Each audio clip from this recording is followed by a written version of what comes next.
Hello నమస్తే, welcome to Vishnu stocks. So markets అయితే big crash వచ్చేసింది. చాలా ఎక్కువ అయితే మనకు సెన్సెక్స్ కానీ మనకు బ్యాంక్ నిఫ్టీ కానీ 700 పాయింట్స్ అబోవ్ అయితే మనకు మార్కెట్లో లాస్ అయితే జరిగింది. సో ఇప్పుడు లాస్ అయినప్పుడు ఒకటే మళ్ళీ రికవరీ ఛాన్స్ మనం చూస్తాం, లేదా మళ్ళీ ఇంకాస్త డౌన్ఫాల్ చూస్తాం. ఓకేనా, రికవరీ ఉండొచ్చు మోస్ట్లీ, లేకపోతే మళ్ళీ అక్కడి నుంచి మళ్ళీ మార్కెట్స్ మళ్ళీ అక్కడి నుంచి మళ్ళీ వెనుకకే ఇంకా కాస్త పడిపోవడం, లేకుంటే కాస్త మిగిలిపోయిన గ్యాప్ని ఫిల్ చేయడానికి ట్రై చేయడం. సో ప్రొజెక్షన్ ప్రకారం ట్రై చేయొచ్చు. బట్ ఇక్కడ మనం రేపటి మార్కెట్ మనం ఆలోచించినప్పుడు, ఇంత మార్కెట్ మనం పడినప్పుడు ఏం చేయాలంటే, ఇంత మార్కెట్ మనం పడినప్పుడు అక్కడ మనకు ఒక రివర్స్ అయితే లేదు.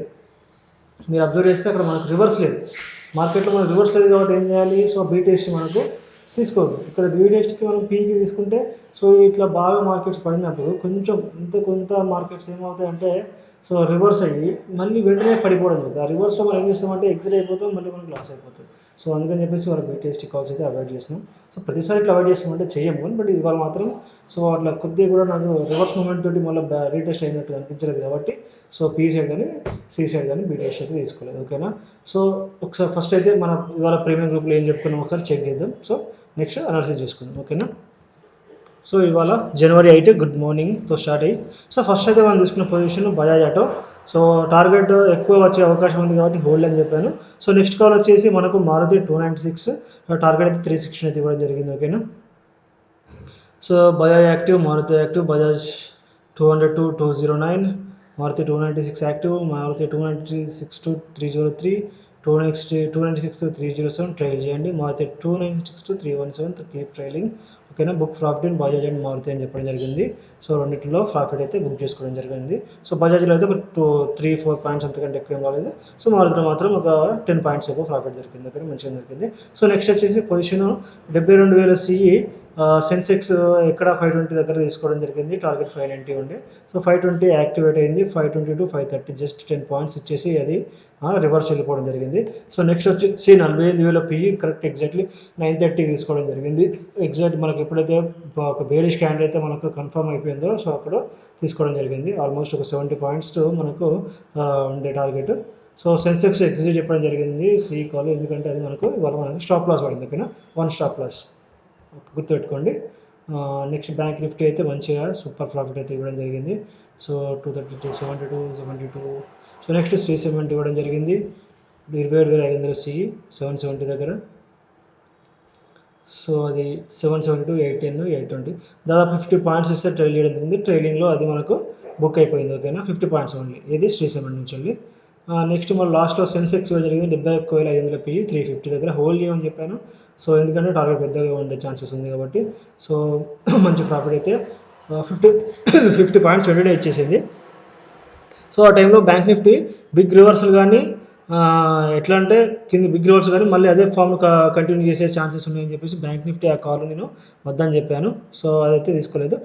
సెన్సెక్స్ అయితే ప్రాఫిట్ అయితే మంచిగా 350 to 460 happy to book 110 points మంచిగా 100 పాయింట్స్ అయితే బుక్ చేసుకోవడం జరిగింది. ఓకేనా, సెన్సెక్స్. నెక్స్ట్ వచ్చేసి బ్యాంక్ నిఫ్టీ 320 ఇచ్చాను 237కి. అదే 360 అంటే మనకి క్లోజ్ అయ్యే వరకు కూడా అక్కడక్కడే ఉండి మనకు క్లోజ్ అయిపోయింది. అంటే ఒక 40 పాయింట్స్ ప్రాఫిట్ వచ్చింది. ఓకేనా, ఇవాళ మనకు ఒక స్టాప్ లాస్ పడింది. అది మనకు దేంట్లో అంటే సెన్సెక్స్ మార్నింగ్ కాల్. మార్నింగ్ కమోడిటీలో సిల్వర్లో పొజిషన్ తీసుకోవడం జరిగింది. సిల్వర్ 690 దగ్గర తీసుకున్నాం. ఇది కూడా టార్గెట్ పెద్దగా ఉండే కాబట్టి హోల్డ్ చేయమని చెప్పిన 72,000 పిఈ. మనకు ఎండ్ ఆఫ్ ద డే అయితే 1945 happy to book full profit అని చెప్పేసి చెప్పడం జరిగింది. ఓకేనా, మంచి గ్రాండ్గా మనకు 300 పాయింట్స్ వచ్చినాయి కాబట్టి ఎనఫ్. ఓకేనా, సిల్వర్లో ఇప్పుడు ఇట్లనే ఉంటుంది. అంటే మామూలుగా కమోడిటీలో సిల్వర్ కానీ ఎప్పటికీ ఇట్లనే ఉంటాడు. ఇచ్చినప్పుడు 300-400 పాయింట్స్ ఇస్తూ ఉంటుంది. మంచి గుడ్ ప్రాఫిట్స్ ఉంటాయి దాంట్లో. ఓకేనా, ఇవాళ మనం తీసుకున్న పొజిషన్స్ హ్యాపీ స్టూడెంట్స్ అగైన్. ఓకేనా, అందరికైతే మంచి ప్రాఫిట్స్ రావడం జరిగింది. రేపు బ్యాంక్ నిఫ్టీ చూసుకుంటే మనకు ఇప్పుడు నేను 1 అవర్ టైం ఫ్రేమ్లో పెట్టుకున్నాను, ఒకసారి చూడండి. 1 అవర్ టైంలో మీరు ఆల్రెడీ thumbnail చూస్తే మీకు అర్థమైపోతుంది. ఎందుకంటే మనకు ఒక బిగ్ టార్గెట్ ఉండే ఛాన్సెస్ ఉంది. ఓకేనా, ఇప్పుడే చూపిస్తా. ఒక్క నిమిషం. ఇక్కడ ఒక జోన్ అయితే నేను ఫైండ్ చేసుకున్నా. ఓకేనా, ఈ జోన్ దగ్గర మార్కెట్ కింద అయితే పోకుండా అక్కడే క్లోజ్ అయిపోయింది. ఓకేనా, నెక్స్ట్ వచ్చేసి మనకు ఒక్క నిమిషం. ఇది మనకు ఒక్క నిమిషం. పైన కూడా మీకు అబ్జర్వ్ చేస్తే ఒక మంచి ఛానల్ అయితే కనబడుతుంది చూడండి. ఈ ఛానల్ మనం పర్ఫెక్ట్గా ఫాలో అవ్వచ్చు. సో ఇక్కడ బిగ్ టార్గెట్ అని ఎందుకు చెప్పడం జరిగిందంటే, సో రేపు 2 ఛాన్సెస్ ఉన్నాయి మనకు. ఒకవేళ అప్ సైడ్ పోయిందనుకోండి, ఓకేనా, రేపు ఒక మార్కెట్ మనకు ఇప్పుడు అనుకుందాం, మనకి ఇప్పుడు మార్చుకుందాం 50 మినిట్స్ టైం ఫ్రేమ్కి మనం మార్చుకుందాం, ఓకేనా. 50 మార్చుకున్న తర్వాత మనకు రేపు ఒకవేళ ఇక్కడ 200 EMA కూడా యాడ్ చేస్తాను నేను, సో ఎక్స్ట్రాగా మనకు, ఎందుకంటే కాస్త సపోర్ట్గా ఉండడానికి, ఓకేనా. సో 1 అవర్ టైం ఫ్రేమ్ మాత్రం చూసుకుంటే మాత్రం డౌన్ సైడ్ ఉంది. సో డౌన్ సైడ్ ఉంది కాబట్టి ఇంకా ఛాన్సెస్ అయితే ఇక్కడ మనకు 46,900 దాకా ఛాన్సెస్ ఉన్నాయి. కాబట్టి ఒకసారి దాని ప్రకారం ఫస్ట్ అనాలిసిస్ 1 అవర్ చెప్పిన తర్వాత మీకు సో 15 మినిట్స్ టైంలో మళ్ళీ ఒకసారి చూపిస్తాను, ఓకేనా.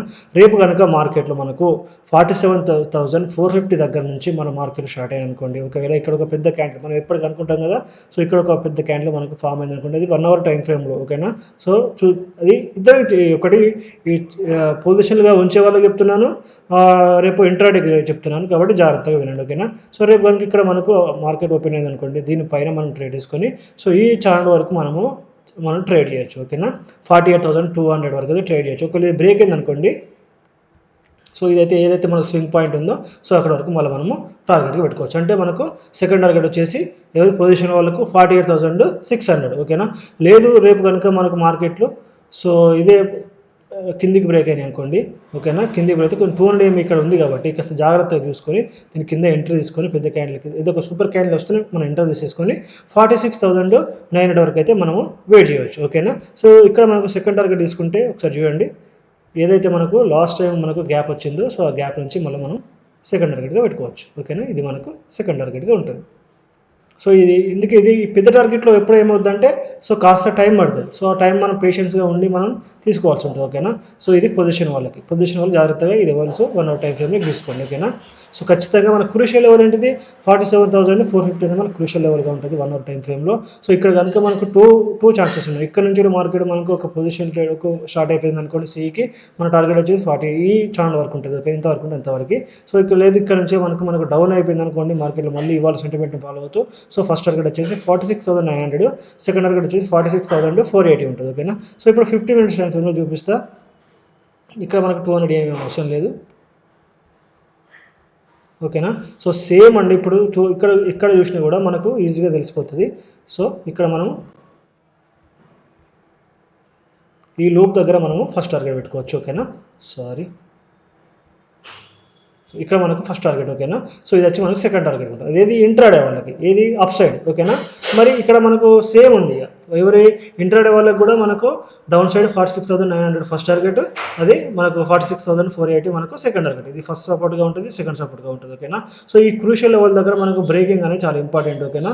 సో ఓపెన్ అయిన తర్వాత మళ్ళీ మనం ఇట్లా మరి దాని పెద్ద ట్రేడ్కి ఎట్లా మార్చుకోవాలంటే మనం 3 మినిట్స్ టైం ఫ్రేమ్లోకి వెళ్ళిపోయి 13 EMA యాడ్ చేసుకుంటే సరిపోతుంది, ఓకేనా. అది యాడ్ చేసుకుంటే మీకు ట్రైల్ చేసుకుంటూ పోవచ్చు, అది బ్రేక్ అయ్యే వరకు, ఓకేనా. సో అది జాగ్రత్తగా వినండి చేసుకోండి. ఇంకో విషయం ఏంటంటే ఇప్పుడు మనకి 13 EMAలో 50 మినిట్స్ యాడ్ చేయొచ్చు అని చాలామంది అడుగుతున్నారు.